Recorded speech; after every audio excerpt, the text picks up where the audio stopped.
Hey, it's the Fish Guy with Something Fishy, bringing you the latest episode of Fish Guy TV.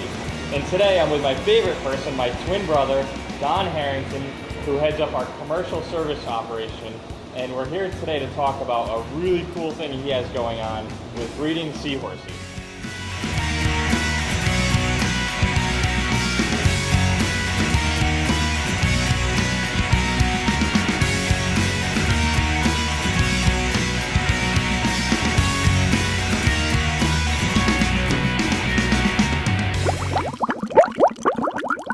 So, Donnie, I see there's some seahorses behind us.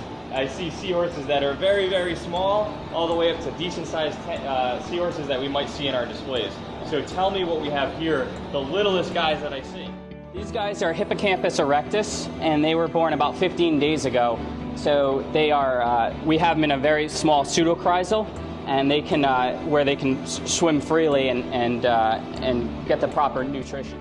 Oh, so I get it. So there's no corners in this tank, so the seahorses can't get stuck in a corner, and the flow is very low so that they don't get caught up in, is that correct? Yeah, the flow helps them move around the tank. They can hold onto a holdfast, which a holdfast is just our piece of a fern here, basically, or plant material, and they can hold on there, but if they had let go of their holdfast, they can just rotate around the tank in a very free manner and not get stuck in any corner.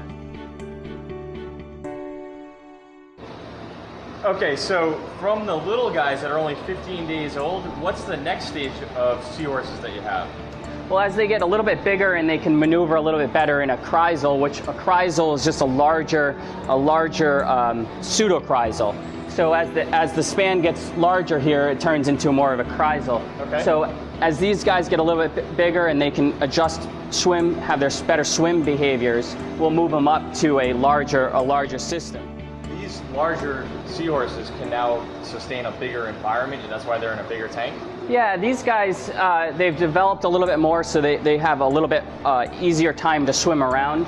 So as they get a little bit larger, in probably about 20-25 days, we could actually move them to a larger aquarium. So how many seahorses are bred at one time? Is it considered, and what do you call that? Well, these seahorses are Hippocampus erectus, and they can have anywhere between 200 and 300 broodstock in actually one gestation cycle. And how long is the gestation cycle? Is it? About 50 days. So it's not very long. No. Because they are such a small animal, the broodstock, as you see here, they can get caught up very well in the filtration, and we're absolutely trying to perfect it, but they can get caught up. There might be issues with the nutritional diets. They might not be eating the whole time, so we do lose a percentage of seahorses over time. Okay, so broodstock here are 15 days old or so, and then we have these guys that are 50 days. What's considered an adult? Well, an adult seahorse would be reach maturity, but their maturity would take anywhere between 6 to 7 months, where they could actually get to a medium range, which would be these guys would be subadult seahorses, and as they mature a little bit, I would say another 30 to 40 days they would start to reach sexual maturity.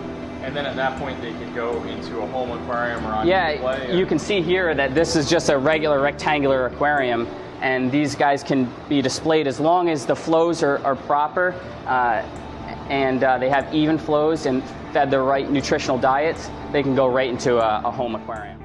So if I wanted to have a tank at home, give me a couple of tips of things that I'd have to do if I wanted to have seahorses.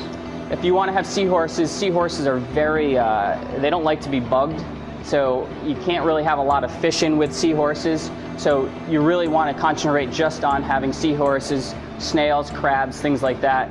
And then also you have to have a really good nutritional diet, from Artemia to live brine and cyclopes. And some of these things can be frozen mysids, but you really have to feed them several times a day, because these animals don't have stomachs. They really want to, it's their gestation cycle or their gut transit time is very minimal. So they produce it rather quickly.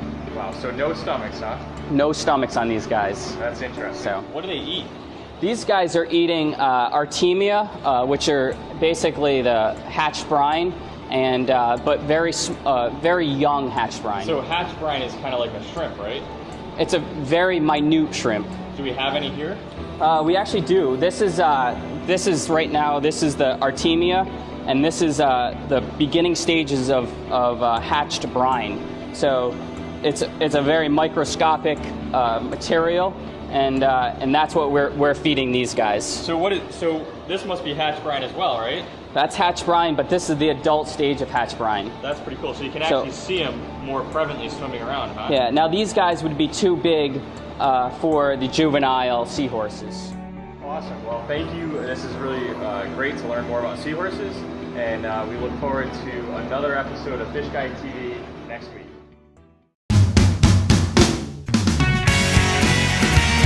Well, that's some pretty cool things about seahorses. I was really excited to learn more from Don about those, and I just definitely want to thank you for hanging out with us and showing us a really cool species, and something that our customers currently really have been asking a lot about, and to learn more from the experiences we have raising them and also having them in conversation.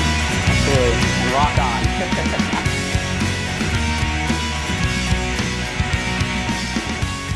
These guys are brand new. They basically were